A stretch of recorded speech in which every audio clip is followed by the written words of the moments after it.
सच्चाई है कि 23 नवंबर 2007 को भी दिन शुक्रवार था, आज भी शुक्रवार है।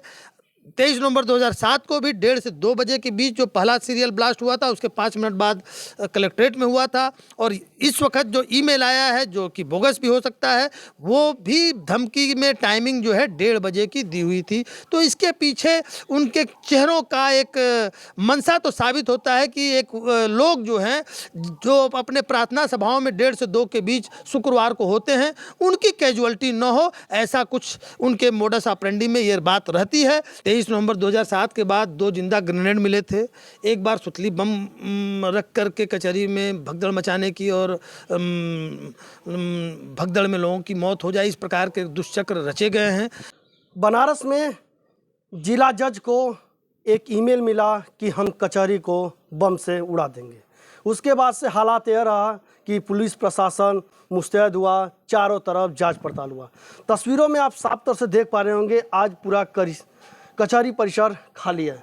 खाली इसलिए है कि सारे अधिवक्ता अपने घर को निकल गए हैं। सुरक्षा को देखते हुए तमाम यहाँ पर बातें भी हुई और लगातार लापरवाही के भी आरोप लगे हैं। हम उस जगह पे खड़ा हैं जिस जगह पर इसके पूर्व में भी ब्लास्ट हो चुके हैं। शहीद स्मारक 23 नवंबर 2007 को कचहरी का वह स्थान है जहाँ पर बम ब्लास्ट हुआ था, कई सीरियल बम ब्लास्ट भी हुआ था। ये वही जगह है। दिन शुक्रवार था और आज भी दिन शुक्रवार है। कई लोगों ने आरोप लगाया आज जुमे का भी दिन है। सर, हमारे साथ बातचीत करने के लिए वरिष्ठ अधिवक्ता नित्यानंद राय जी हैं। वकील साहब, जैसा कि आप लोगों ने यहाँ देखा कि सुरक्षा में किस तरह से आप आरोप लगाए हैं सुरक्षा को लेकर, जिस तरह से कचहरी को बम से उड़ाने की धमकी मिली है, इसको लेकर क्या कहेंगे? देखिए, कचहरी से बम को उड़ाने की धमकी पहली बार नहीं मिली है। इस प्रकार की धमकियां पहले भी आई हैं, ठीक है। यहाँ पे 23 नवंबर 2007 के बाद 2 जिंदा ग्रेनेड मिले थे। एक बार सुतली बम रख करके कचहरी में भगदड़ मचाने की और भगदड़ में लोगों की मौत हो जाए, इस प्रकार के दुष्चक्र रचे गए हैं। तो ये तो इसको संजोग कहें या प्रयोग कहें या एक मोडस ऑपरेंडी कहें, लेकिन ये सच्चाई है कि 23 नवंबर 2007 को भी दिन शुक्रवार था, आज भी शुक्रवार है। 23 नवंबर 2007 को भी 1:30 से 2 बजे के बीच जो पहला सीरियल ब्लास्ट हुआ था, उसके 5 मिनट बाद कलेक्ट्रेट में हुआ था। और इस वक्त जो ईमेल आया है, जो कि बोगस भी हो सकता है, वो भी धमकी में टाइमिंग जो है 1:30 बजे की दी हुई थी। तो इसके पीछे उनके चेहरों का एक मंशा तो साबित होता है कि एक लोग जो हैं, जो अपने प्रार्थना सभाओं में 1:30 से 2 के बीच शुक्रवार को होते हैं, उनकी कैजुअलिटी न हो, ऐसा कुछ उनके मोडस ऑपरेंडी में ये बात रहती है। एक बात इशारा करती है, साफ इशारा करती है कि इसके पीछे कौन लोग हो सकते हैं, उनकी मान्यता क्या हो सकती है, वो किन लोगों को मारना चाहते हैं और किन लोगों को बचाना चाहते हैं। कई बार इस तरह की सूचना मिल चुकी है और ख़ास तौर से बताइए कि एक सूचना के आधार पर कचहरी भी बंद करा दी गई। ये तो नहीं होना चाहिए था, लेकिन चूंकि हमारी जो कचहरी की सुरक्षा व्यवस्था है वो चाक चौबंद नहीं है। यहाँ पे फ्री फ्लो एंट्री है, कोई भी आ जा सकता है। 5 गेट है, सिर्फ सिपाही वहाँ तैनात रहते हैं, वो हल्का फुल्का चेक वगैरह कर लेते हैं। लेकिन यदि बैग में क्या है, हमारे उसमें क्या है, किसी सामान में क्या है, वो कोई चेक नहीं करता है। जो उनका डिटेक्टर होता है, जो स्कैनर होता है, वो 2 स्कैनर, एक गेट नंबर 1 पे कबाड़ में पड़ा हुआ है रूम में, गेट नंबर 2 पे कहा जाता है कि हम चेक करते हैं, लेकिन वो सिर्फ फॉर्मेलिटी होता है। जब 5 गेट काम कर रहे हैं और एक गेट पे यदि आपने स्कैनर लगाया है तो उसका कोई मतलब नहीं है। या तो 5 गेट पे लगाइए, और नहीं तो फिर उस स्कैनर को आप लगाने का कोई उसका फल नहीं मिलने वाला है, वो बोगस स्कैनर हो जाएगा, क्योंकि फ्री फ्लो है, लोग आ जा रहे हैं। तो निश्चित रूप से कचहरी की सुरक्षा व्यवस्था भगवान भरोसे हैं, हम लोग राम भरोसे थे, इसलिए कचहरी खाली कराई गई। नहीं तो अब मान लीजिए यही ईमेल कल फिर आ जाए, तो फिर कल कचहरी खाली करेंगे, परसों फिर आ जाए, तो ये क्रम कहाँ जाकर, तब तो ईमेल पर कचहरी बार-बार एक यदि कोई पागल व्यक्ति जिला जज को ईमेल कर दे, या एक अननोन पर्सन, कोई विदेश में बैठ रहा आदमी जिला जज को ईमेल कर दे, तब तो कचहरी पूरी शट डाउन हो जाएगी। फिर ये प्रक्रिया कब तक चलेगी? तो इसका उपाय ये है कि आइडियल कंडीशन ये होनी चाहिए कि कचहरी की आप सुरक्षा व्यवस्था टाइट रखिए, चाक चौबंद रखिए, परिंदा भी पर न पार मार पाए, और ईमेल आता रहे। यदि कोई आती है धमकी तो आप चेक करिए, लेकिन कचहरी इस तरीके से बंद करने की जो ये परंपरा शुरू हो गई है, ये देखिए एरोप्लेन में बम मिलने की घटना पे एरोप्लेन लैंड करा के जो चेक किया जाता है उसमें दूसरी स्थिति होती है, उसमें पूरा का पूरा प्लेन उड़ जाएगा, पूरी 100% कैजुअलिटी होगी, और सुरक्षा व्यवस्था वहाँ भी पहले चेक होती है। लेकिन यदि इस प्रकार का कोई ईमेल था तो कचहरी को चेक करना चाहिए था, प्रॉपर चेकिंग होनी चाहिए। यदि चेकिंग नहीं करते हैं तो आप इसी तरह रोज़ ईमेल आएगा, रोज़ खाली कराते रहिए, फिर कचहरी ऐसे ही चलती रहेगी। ये बहुत ही दुर्भाग्यशाली स्थिति होगी। जुमे का दिन आज है, शुक्रवार 2007 में 23 नवंबर को भी शुक्रवार का दिन था, आप लोगों ने भी बताया। आज भी जुमे का दिन है, शुक्रवार है। उस शुक्रवार को 2007 में आपका कोई मित्र भी मारा गया जो मुसलमान भी ऐसा था। है, भोला सिंह वहीं पान खाए थे, उसको थूकने के लिए जो उठे तभी साइकिल में बम रखा हुआ था, ब्लास्ट हुआ, भोला सिंह वहीं शहीद हो गए।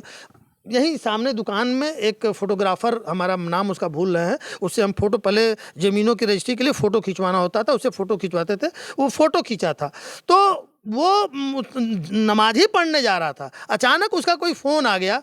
तो जो उनके मारने वाले हैं, मारने बचाने वाला तो ऊपर वाला है।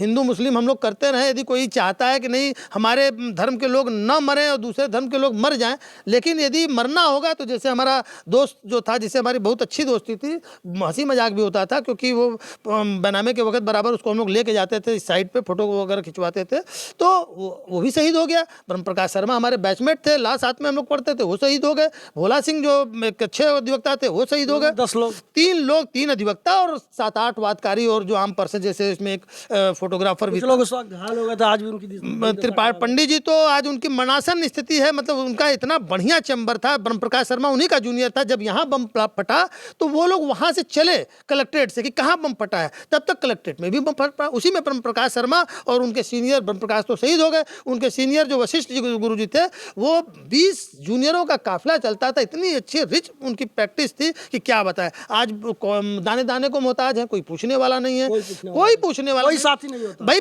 2-4 लाख 5 लाख जो सहायता मिलता है वो तो उनके इलाज में चला गया।